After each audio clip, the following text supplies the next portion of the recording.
So hello guys, today gumawa ako ng Genshin Impact video, mga tricks, mga tips sa mga beginner para ito yung mga bagay na sana alam ko before ako nag-start ng laro. So start natin dun sa map. Ito yung map, sobrang laki ng map niya. So tip number 1, always mark your map. May mga pins kasi na pwedeng ilagay tulad nito. Ito monster or ito yung quest or ewan ko kung ano, basta kung ano yung feeling nyo gusto nyo ilagay na pin. Ito dun sa mga mining, resources, yan. Always mark your map kasi sobrang dami talaga, sobrang lawak ng mapa ng Genshin. Madalas makakalimutan mo yung mga lugar na napuntahan mo na or yung mga nakita mo doon. So mag-mark kayo lagi. So sobrang helpful niya sa akin. So halos 1 week na ako naglalaro nito.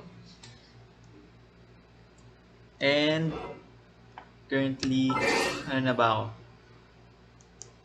Adventure rank 33, tas yung world rank ko level 3. So hindi ko i-explain muna yung mga ganun kasi ang ano lang to, for mga beginners lang muna.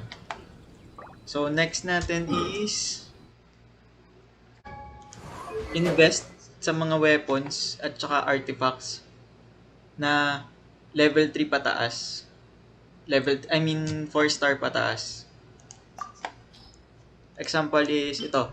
3 star, 4 star, yan. Tapos may mga ka din kasi mga lower star na items. So, mas okay kung sa start pa lang, mag-invest na kayo dun sa mga level 3 kasi makakakuha naman kayo niya ng libre. Palakasin niyo yan. Tapos, kung mapapansin nyo, meron siyang mga bonuses dito. Yan. Bukod dun sa binibigay niyang yan, ito attack, base attack, then attack percentage. Meron din mga binibigay na bonuses, yung iba't ibang item. So, mas okay kung mababasa nyo, makikita nyo lahat ng mga bonuses para alam nyo yung advantage ng mga ginagamit nyong items. Tulad nito, ito yung ginagamit ko currently is ito, yung Fillet Blade para dun sa main damage ko na character. Kasi meron siya nito, tingnan nyo to, 400% attack damage. May 50 chance siya na maka-hit ng 400% times na attack dun sa base attack niya. So, sobrang helpful nun kapag nakikipaglaban ka sa mga monster kasi sobrang sakit talaga. Then next is ito yung artifacts mo. Ito kasi hindi ko to masyadong nabigyan ng pansin nung start. So, ang laking bagay kapag nakahanap ka ng mga sets. Kasi meron silang mga ito. Meron siya nitong yung ito HP, then meron siyang may main stat siya, then meron siyang substat, then meron siyang set bonus kapag nakapaglagay ka ng set. Diba, 2 set, meron kang increase healing, tapos kapag 4 na set, may elemental burst restore 20% ng HP, yung ganun. Ito yung mga hindi ko napansin nung una ako nag-start nitong laro. Then, so ulit, dito kasi magsa-start dun sa una. Ito yung starting point mo, tapos ito yung starting character mo. Yan, dito. So, isang tip is yung sa stamina. Ubusin lang natin. Yan. So, kailangan marunong ka mag-manage ng stamina kasi sobrang importante nito na hindi ko rin na-realize nung una kasi sobrang importante nung stamina kasi hindi ko na-realize nung una. Yan, kunwari naubos yung stamina mo habang lumalungi ka, pwede kang malunod. So, hindi ko alam yun.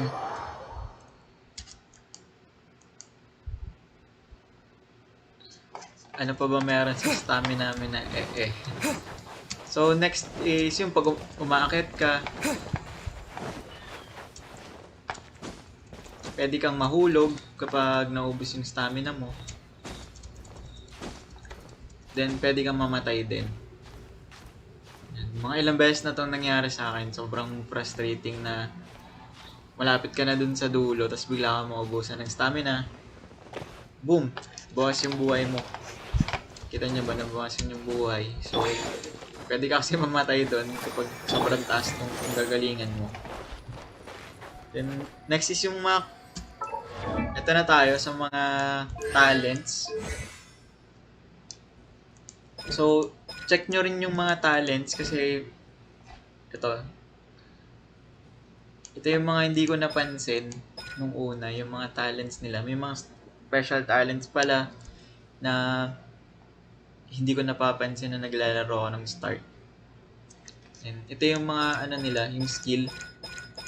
Kailangan mo rin siyang, habang tumataas yung level nung character mo, dapat tinataas mo rin yung level nung skills nila. After mo kang ma-reach yung top level per yung per adventure rank mo, dapat nag-a-ascend ka para tumaas lalo yung damage. Kailangan mo mag-ascend.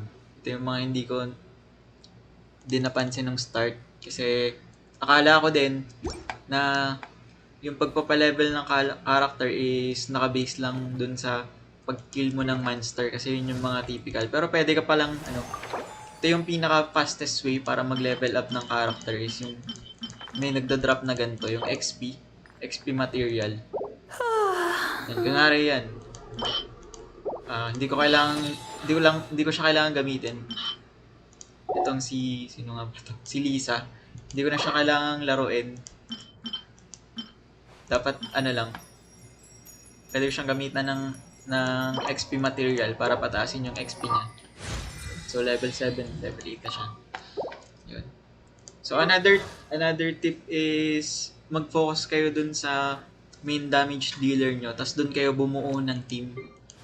So para sa team ko, si Keking yung main damage dealer ko.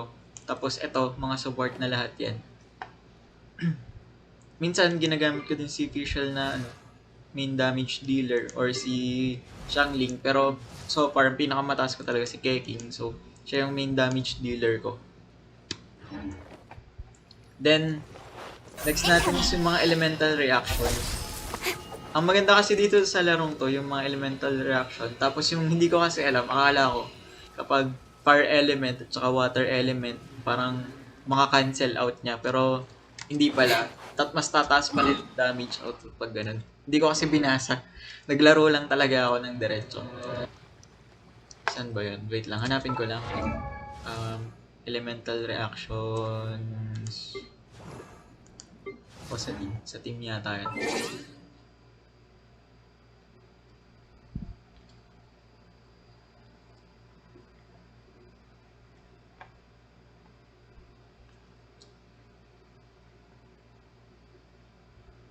Tapos sa party set. I'm all for work-life balance. Yan ito, yung may elemental resonance. Yan, kunwari, meron kang dalawang dalawang fire element. Pwedeng tumaas yung ito, pag dalawang fire element, increase 25% attack.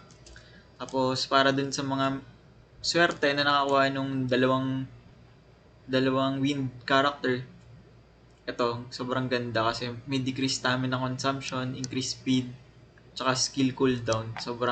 Kaya naghanap ako ng isa pang wind element na character. But Then yung sa mga skills niya is may mga elemental reactions. So, magsingit na lang ako ng chart para makita niyo yung elemental reactions.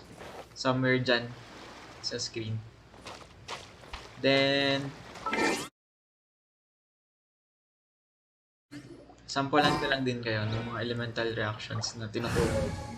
Kunwari, meron tayong si Kea.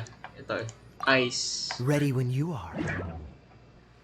So, pwede niyang gawing ice yung water. Yan. Then, kapag meron kang wind character, pwede mo siyang spread. Yun, spread ata yung tawag dun. Yung ni-spread mo yung skill. Yun. So, sobrang imaginative ng laro kasi may mga ganitong part na hindi mo maiisip gawin.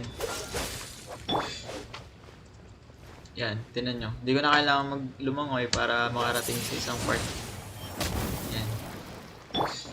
Speaking of tips, may chest dito sa simula na pwede nyong abutin na pag lumangoy lang kayo.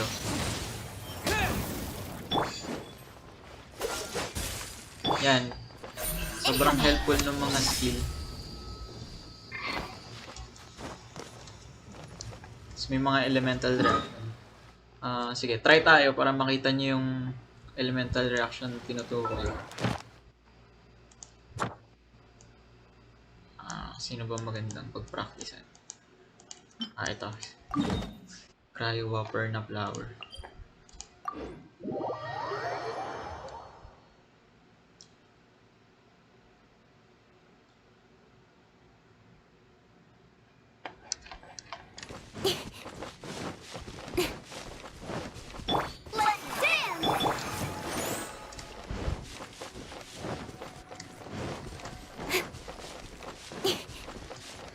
Incoming.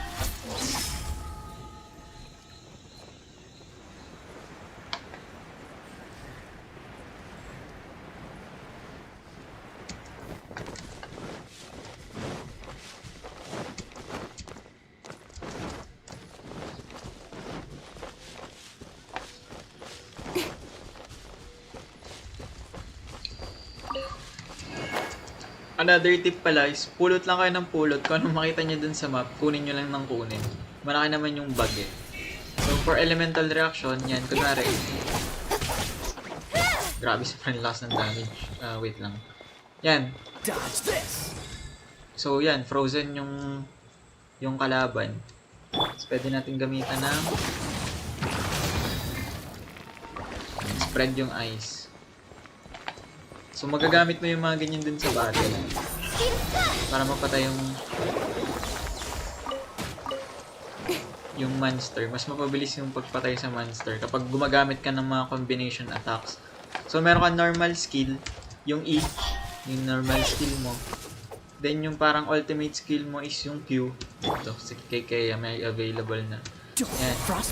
Mga special skill nila. Meron silang mga special skill. Tapos, may mga special skill na naiiwan. Kita nyo yun. Pwede mong siyang i-shift. Then may iiwan yung skill.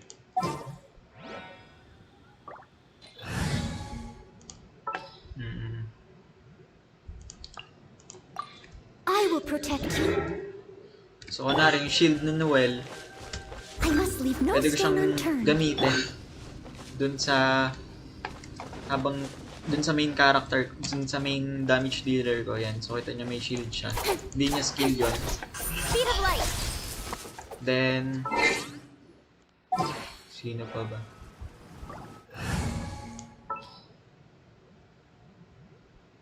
Ito, si Fischl. Isa sa mga okay na character din. The princess and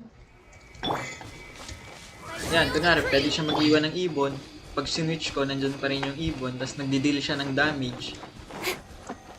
Pwede ko siyang iwanan lang. So, ito, example. Kunwari, si Fischl. Sorry. Go, go, Barry! Kunwari, ito si Fischl. Pwede kong iwanan Reveal yung thyself. ibon niya. Tapos yun. Tumitira na siya mag-isa. Tapos yan. Ito pag may mga shield yung kalaban, pwede nyo siya sinugin. Kasi hindi mo siya mano-normal attack. Incoming. How lucky that time. Cut to the Special chase. skill.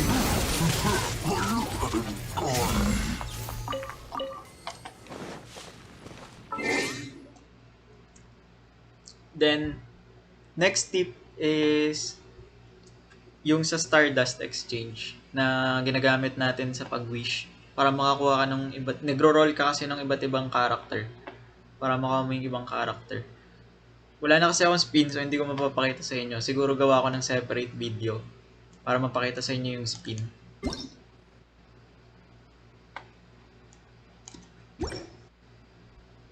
Asan ba yun? Ito siya.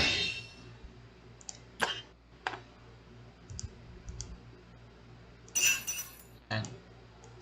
Bili kayo nito lagi. Kasi nagko-cooldown naman siya. Yung refresh natin mo 13 days. Yung hihintayin ko. So, bili lang kayo ng bili. Kaya manghinayang dun sa ano. Ito hindi ko ginagastos to kasi para makakuha ko ng razor. Pakita ko na rin sa inyo yung wish. Ito yun. Yan. Para makakuha ka ng iba't ibang character.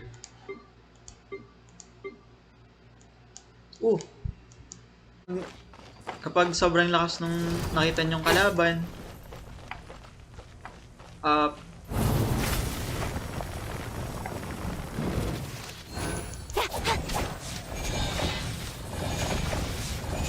Got lucky that time.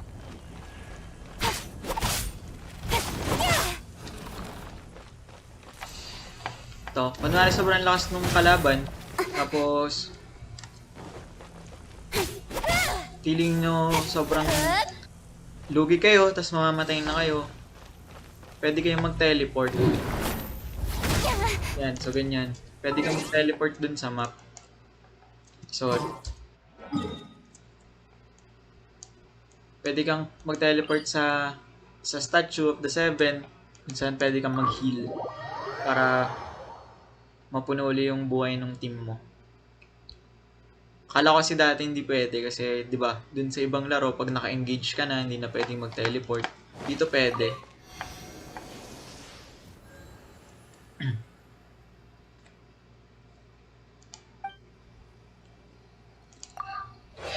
Yan, so nag-heal. Nag-heal yung mga character kapag nandito sa Statue of the Seven.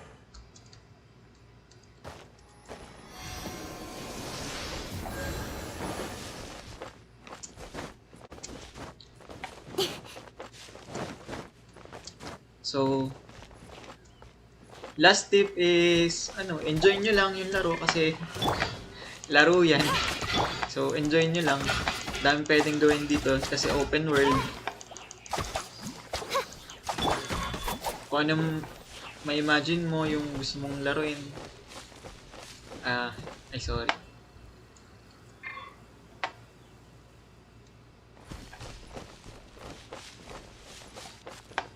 So, yung last tip ko is enjoy nyo lang yung game kasi game yan. So, kung anong matripan nyo, gawin nyo lang. So, siguro that's it for this, video. Sana may natutunan kayo dun sa mga beginner dyan ng Genshin. Yung laro pala is open platform. So, pwede kang maglaro through laptop and pwedeng cellphone. Pwedeng laptop, pwedeng cellphone.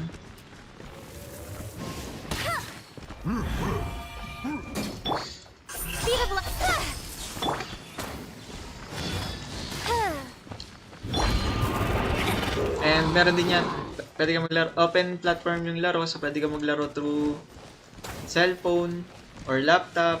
Alam ko, meron din ito sa PS4 ata, alam ko. So yun, thank you. Like and subscribe. Peace mga bro.